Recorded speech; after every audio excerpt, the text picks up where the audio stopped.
So Charles Ice asked for some regulators to come up and talk about some remedial alternatives, and I don't know why I picked SVE DPE, but I'm familiar with them, so we'll go see what we have here.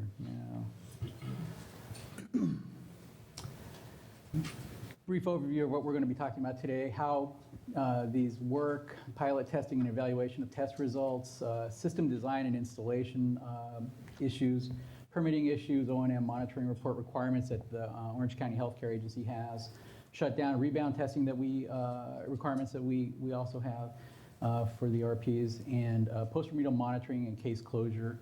And then throughout, I'll kind of throw in a few examples of things that have gone right, things that have not gone so right, and things to avoid in the future. I think over the last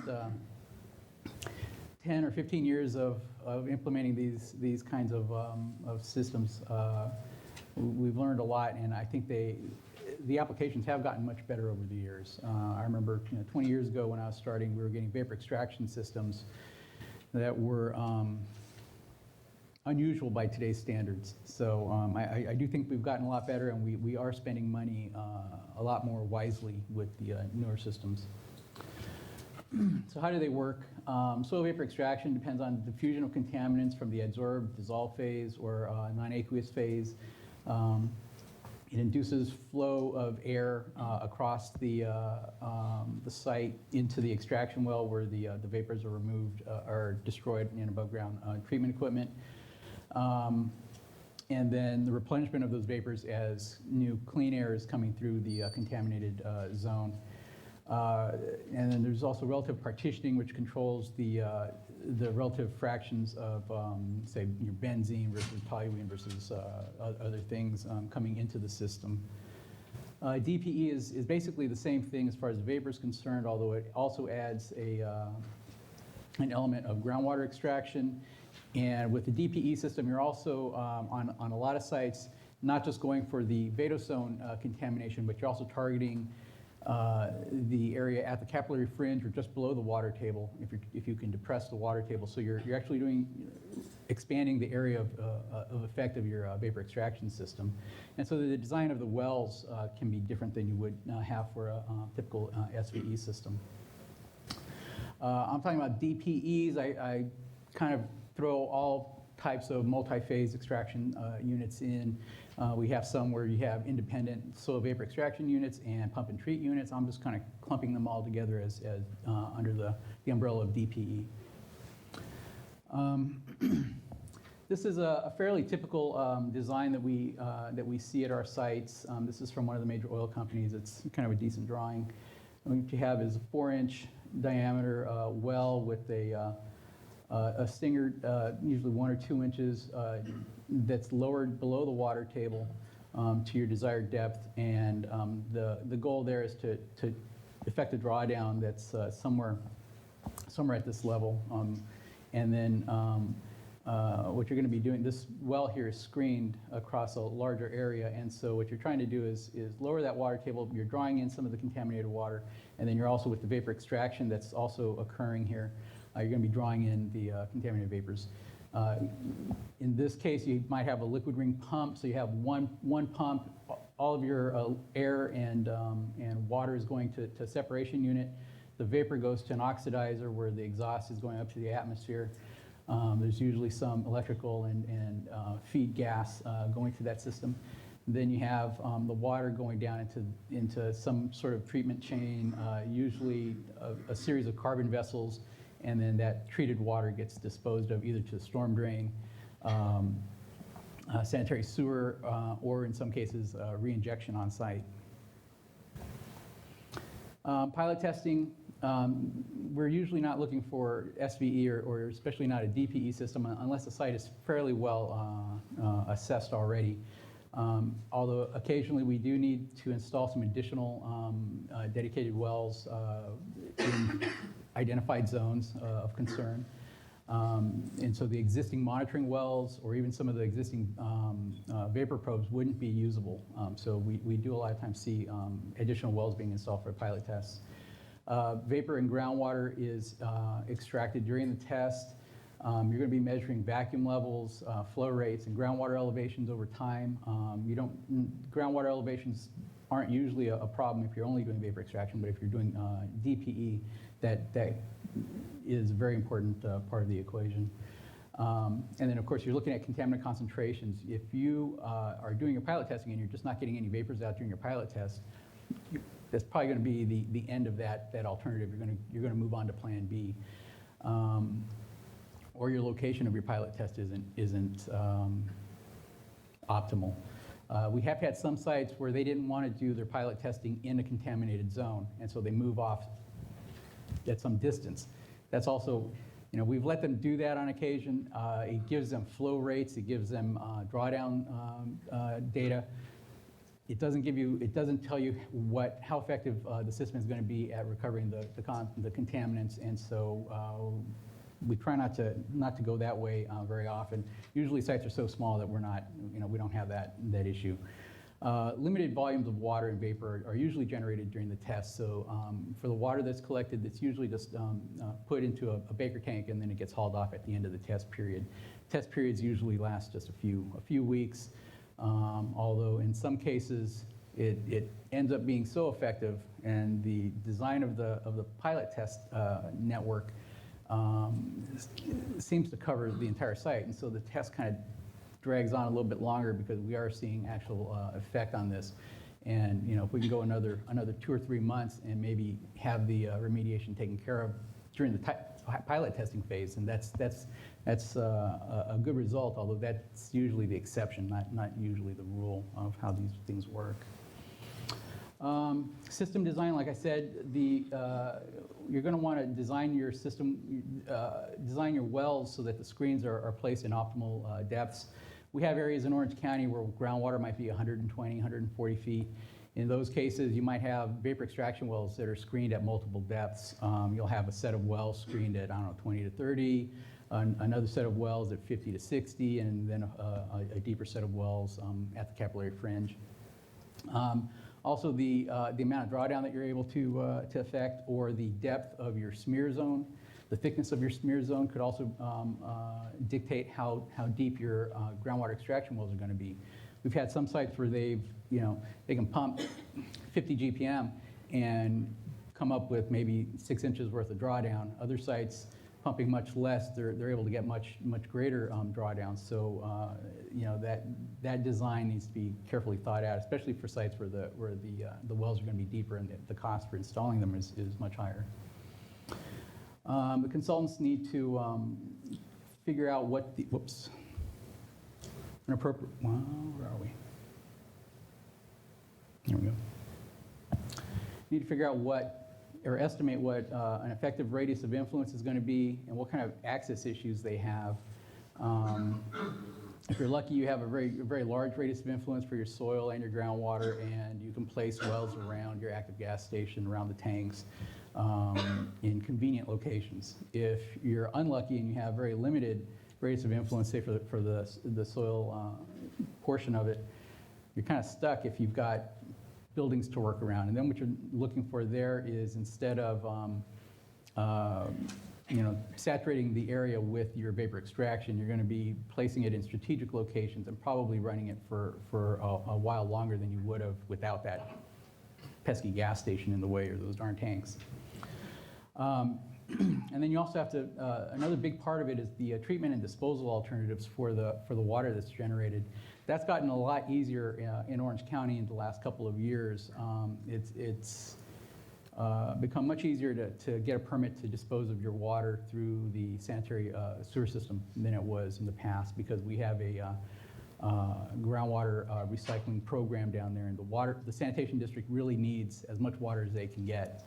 And they're much more amenable to allowing discharge to the sanitation system so that they can provide treated water to the water district, which then purifies it even more and then sends it back up for recycling.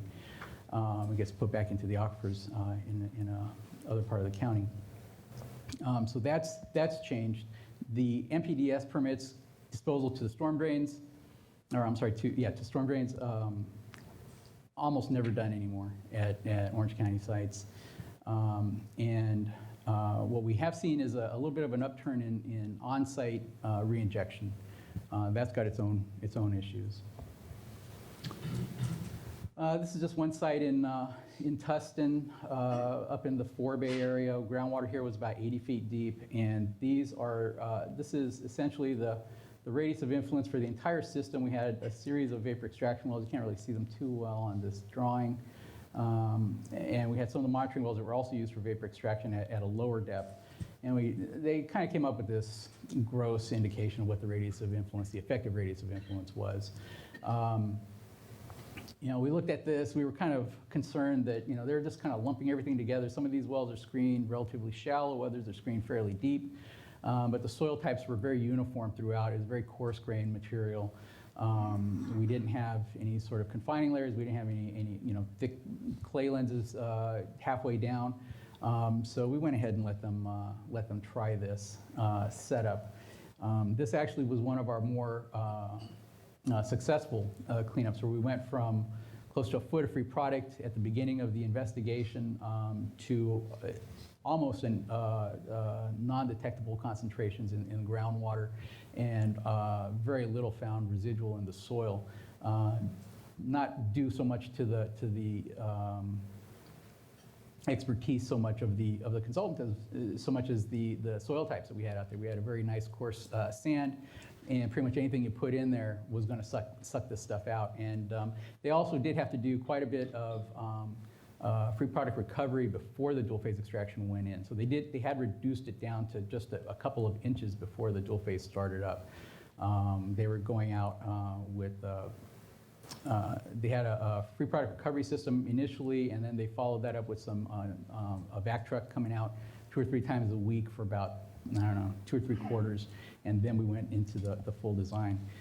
The other thing to remember about these systems is they're fairly noisy, and this was one of these sites that had a vapor extraction system and then a separate groundwater extraction system.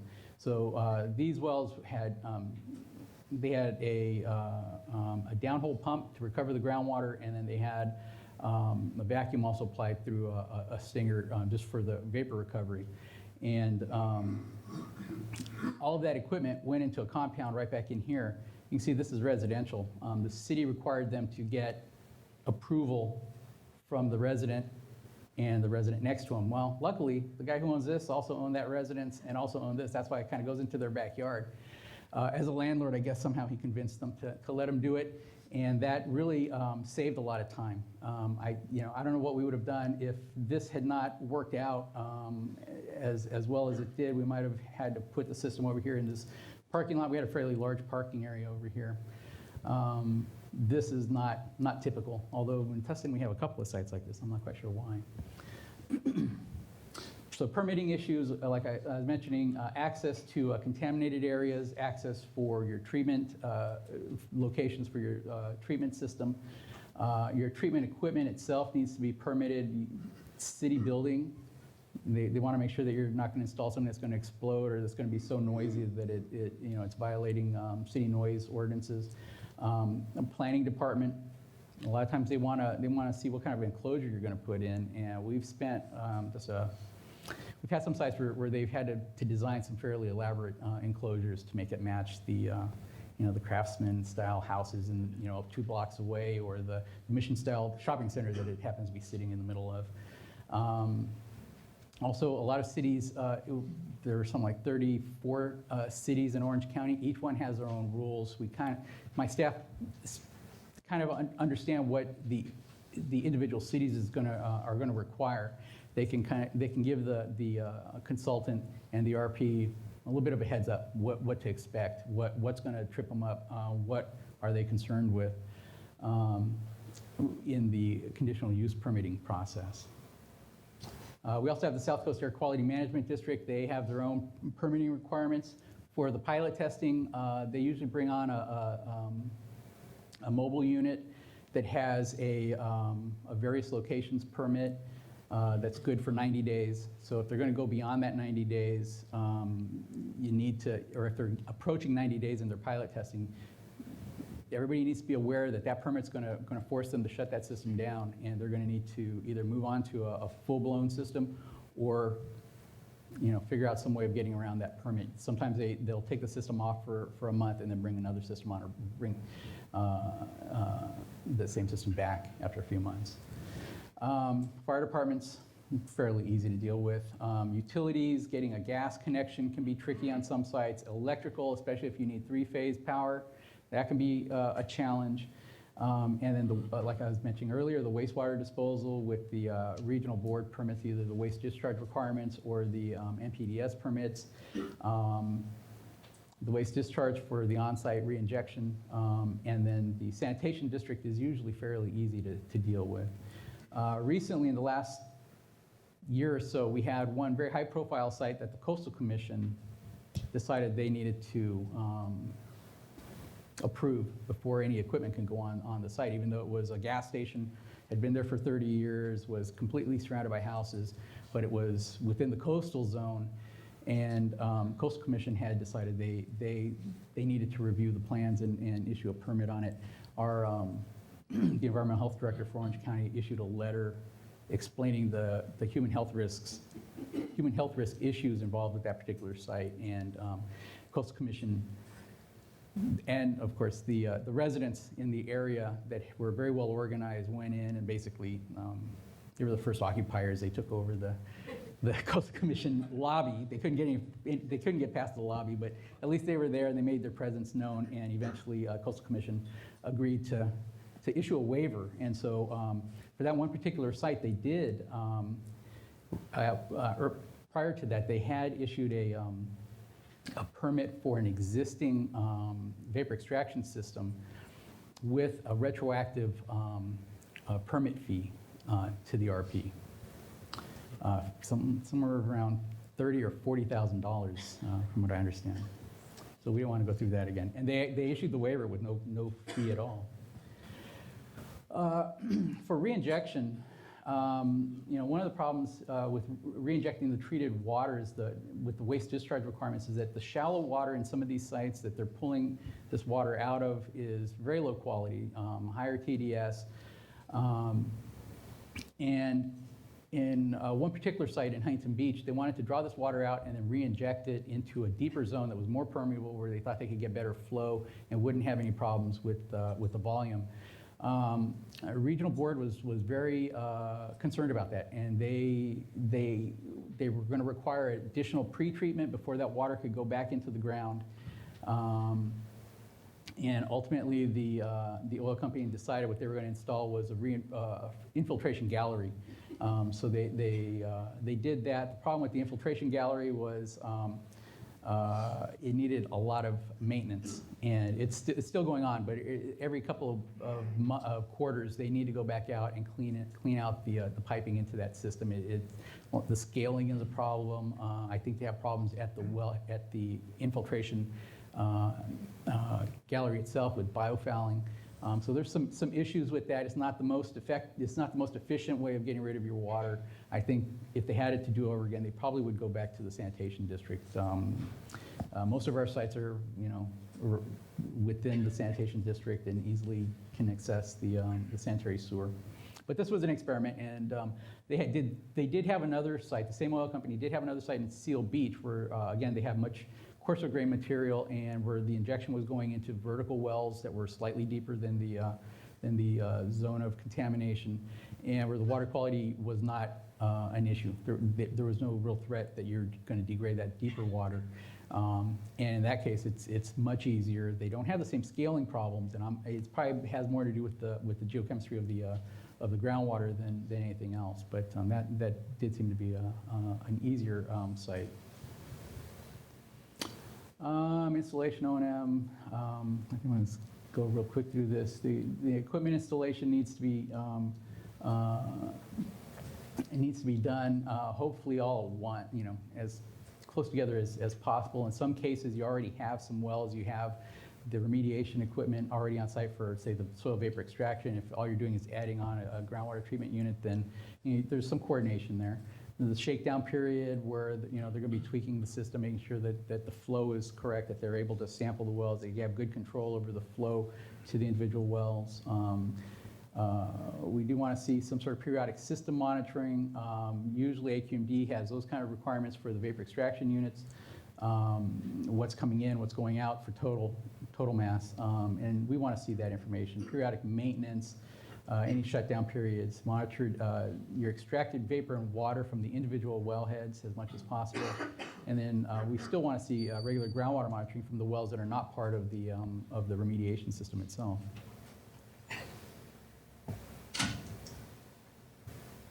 I kind of went through that already. So here's a couple of graphs from one site. This is actually that site in Tustin where this area down here represents both the shakedown and the period where they still had some measurable free product on site. And you can see that this is a TPH, based on TPH measurements. You know, the increase was substantial, but what they had to do was they had to, because the vapors were so rich coming in, they were cycling through their wells. They didn't have them all on at once. They didn't have the extraction unit to manage it. So they were cycling through, and even doing that, they were still able to remove a lot. Eventually, we got rid of that product and got it down to the point where we couldn't measure it, or as a sheen. All the wells went on, and we saw a very, very large increase in the vapor concentrations, and we were able to extract in about a year and 3 months, 130,000 pounds of gasoline. This remediation system went on for another year or so after that. This is that same system, but this is with benzene, MTBE, toluene, ethylbenzene, and xylene graphed out individually. And what's interesting here is you see that the largest percentage, about half of the mass removed, is accounted for as toluene. The benzene early on was the second largest fraction of the vapors coming out of the system. After that free product was taken care of, though, it dropped, and xylene actually took over and was increasing, was the only one that was really increasing toward the later stages of this remediation. The MTBE, there was MTBE out there, weren't really recovering very much in the vapor system. The leak had happened. The soil concentrations in the Vado zone did not have a lot of MTBE. Most of the MTBE was already in the groundwater. When somebody has positive results and they think they're ready, what Orange County wants to see is a proposal to shut down the system. Summarize all the previous reports, evaluate and characterize the effectiveness of the system, whether it's soil vapor extraction or a DPE, and recommend the next phase of work. If you think you're done, then you go to rebound testing. If you don't think you're done, then we want to see a recommendation, not necessarily a work plan, but a recommendation for what you're going to do next. The rebound testing, we want to see if we don't need any more remediation, then we usually want to see about a year, we want to see shutdown followed by a couple of cycles of restarting and monitoring the vapors and also the groundwater concentrations from individual wells from the site. We want to make sure that we're not going to see a spike where or a rebound that's going to take you back to the pre-remediation levels. And on the good sites, you get you do get some rebound, but it depletes relatively quickly. The system gets shut off again. The next time you come back, you see the same sort of curve. You're pretty good at that point to make the determination that the system, continued operation of the system isn't gonna improve conditions anymore. And if you can live with what you got, then you're good to go. Post-remedial soil sampling and groundwater monitoring. We do require soil borings post-remediation for soil and down below the water table to compare to the previous assessment, make sure that we did actually remove as much as we can, and to document what we're leaving in place, especially if the site's going towards closure. If we have a mass that's below the water table, we want to know where it is and make sure that it hasn't moved into some new area. That's one problem, but especially we want to see that there has been some reduction in those concentrations. Groundwater monitoring conditions, we want to see quarterly monitoring for 1 year post-remediation, longer if the results are questionable or if the site's in a sensitive area. If you're doing your rebound testing and you're doing You're also doing quarterly monitoring during that period. And everything looks good. Once we're done with the rebound testing, we might say that your post-remedial monitoring actually started when the system was shut off and not drag it out for another year once you're done with the rebound testing. If things are looking really good, then we can move on with that. If the site is in a sensitive area close to a production well or in a recharge area, even if you have positive results, we might ask for another year of post-remedial monitoring, especially if there's some mass that's being left in place. Case closure, you want to remove all your above ground equipment and structures after your rebound testing. Make sure all your residual wastes are removed, and that's documented. That usually gets done at the same time. When we look at all the results and everything looks good, and we write it up for closure, we send it to the regional board and get their concurrence. Then we send out a letter to the RPs asking for their wells to be abandoned, all of their wells and all their piping. Groundwater wells, dual phase extraction wells, vapor probes, anything that's in the ground needs to be abandoned properly with proper permits. Once we get that, then we issue the remedial action completion certification and the case is closed. How are we doing on time? You're doing pretty good. You have about 15 minutes, wow, I went really quick. So we had a couple of examples, and I don't have any diagrams of these sites, but we have one ARCO in Huntington Beach where they had done a very old case from the 80s. From 0 to about 18, 19 feet, we had a lot of silt and clays.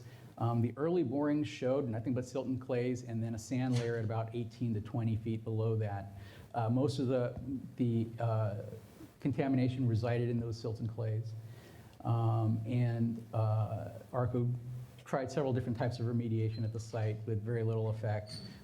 The problem was that contamination was leaching down into that lower sand and was moving away, and so we had to recover that, and really the only way to put an end to that was by dealing with that shallower contamination. ARCO got the idea they were going to try DPE at this site, and so they had another set of borings drilled.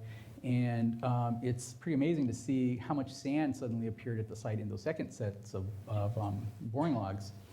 So they went ahead and installed a dual phase extraction system. You couldn't remove there were no vapors coming out. There was no water coming out from that shallow zone. All the water that they were producing was from the lower zone and was having practically no effect on drying out that clayey zone at all. Ultimately, they gave up on DPE for that site. It was probably not a very good idea for them to even consider it for this particular site. What they did after that was ISCO, and they were injecting it at very high pressures. About I think they got up to 70 or 80 psi on some of their injections. They were basically fracturing that clay, and they had some issues with that too, where suddenly the pressure would drop, and they were injecting just an unexpectedly large amount of material into the ground. It ended up coming up in some of the monitoring wells that we had in the lower zone, and we also saw an increase in some of the benzene concentrations during that ISCO process. Maybe if they had done the hydraulic fracturing before the DPE, it might have been a better series for that site. Apparently that site is some sort of research project for ARCO, and there's a consortium of oil companies that have picked out these troublesome sites, and they're working on a paper which may or may not be made public. They wouldn't really say what's going on there. Another interesting one, ARCO in Seal Beach. This is the one where the Coastal Commission got involved. 25-year-old case. They have a lot of dissolved phase contamination at only about 3 feet under several houses adjacent to the gas station. They went through several iterations of remediation out there, very, very limited in extent. Finally, once everything started hitting the fan, they decided to go in and excavate the soil contamination, the shallow contamination, in a silty material down to about, I think it's silt down to about 15 feet at that site. The water level out there was about 6 feet on site and 3 feet as you go out to the neighborhood, which is a little bit lower in elevation. To do that excavation and to do an effective excavation, what they ended up doing was dual phase extraction. They tore the station down, everything was removed. They installed a huge number of extraction wells, groundwater for DPE wells. And what they tried to do was depress the water table as much as possible and try to get as much of the vapor out as they could prior to opening the site up with their excavation. They didn't get much of the vapor out, but they were able to at least depress the water table about 6 feet. And the excavations out there, they were doing 20 by 20 cells across the entire site. And it took about 2.5, 3 months to complete it. But they were at least able to get down to clean soil towards the bottom of the site. And we're talking, soil samples that were coming back with benzene levels over, 4 or 5 ppm. They were getting down to less than half a ppm, and then calling it a day at some of these sites. We're getting NDs from the bottom samples across this site. The DPE at this particular site was not so much for the remediation as the groundwater depression, and pumping at 50 GPM for that site for 2 months was able to do that across the entire station. It's infeasible for most sites unless you're going to tear down the gas station and really just pepper the site with wells. But here's one where ARCO decided to go ahead and do a very aggressive remediation. The last one is that Superstop station in Tustin. That was a successful site, and I think I already gave you the details on that. They had free product at one time. They did some prior removal of that free product, and by the time they were ready to, they started some vapor extraction, so they already had vapor extraction wells on site, and then they installed a couple of deeper vapor extraction wells. They already used monitoring wells for the DPE system itself, and or the groundwater extraction, and that site was actually fairly clean and relatively cheap. I think the biggest reason for that was the soil types out there. And Tustin is unique. We've had other sites that have gone from feed of free product to very clean closures after just a few years of actual fluid recovery. So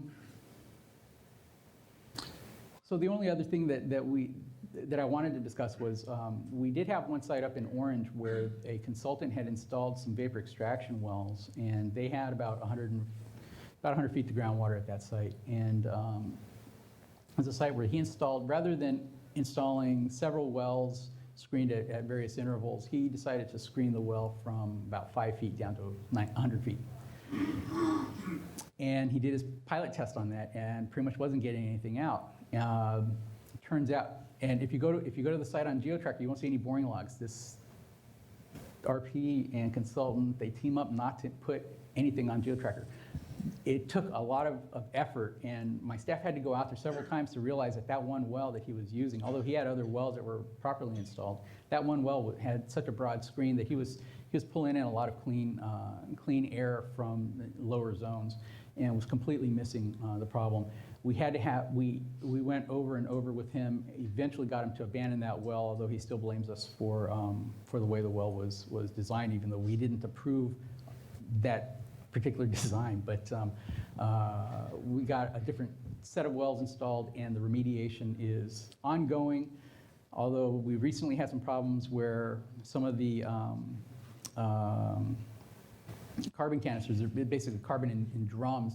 The drums have been left open, and so my staff went out there to take a look at it, and she could hear something. She could hear this whistling. It turned out that the drum lid was not tight, and one of the other drum lids was totally rusted through, and so there was a lot of clean air getting through, so their effluent samples were coming up very clean.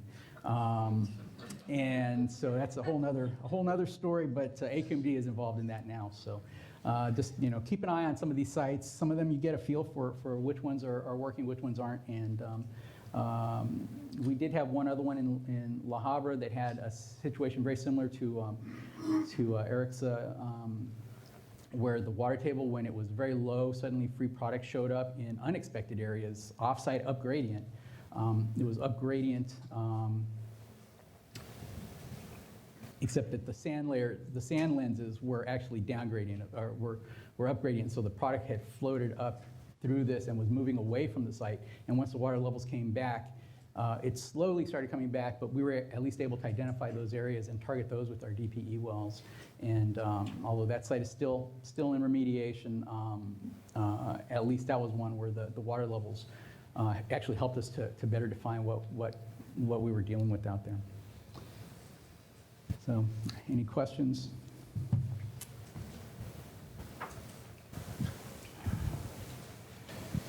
Thank you. Do you recall for the Teston site, what the rebound record was? Or how often did you have to, start up the system again and, cycle it? I don't know off the top of my head, but I know that my staff for that site generally asks for 3 rounds, and she's very good at keeping everybody to the same standard, 3 cycles of rebound, and we weren't really seeing anything. I mean, there was very little rebound, and each time it was very low. I don't remember what the concentrations were, but it was extremely low, and the groundwater concentrations in the monitoring wells had gone into the low tens of parts per billion for all the contaminants, including the MTBE, which was cleaned up by the groundwater extraction, not by the vapor extraction portion of it, but it was very effective across the board. That site just needed stuff to be removed from the subsurface, and it was fairly easy to do without actually going in and trying to dig it up. Okay, thanks.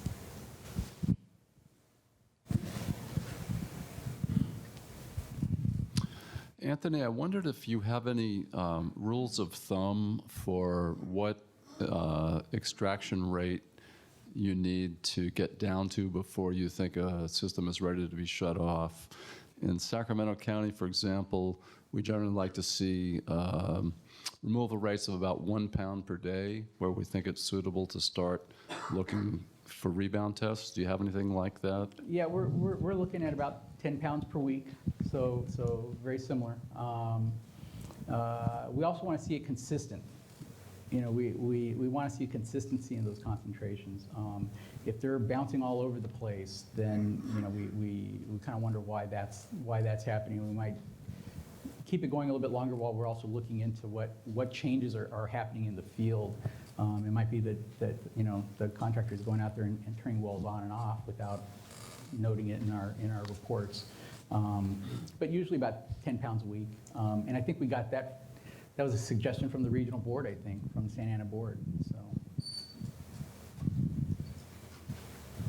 So. Any other questions before we move on? All right, thank you very much, Anthony. Thank you.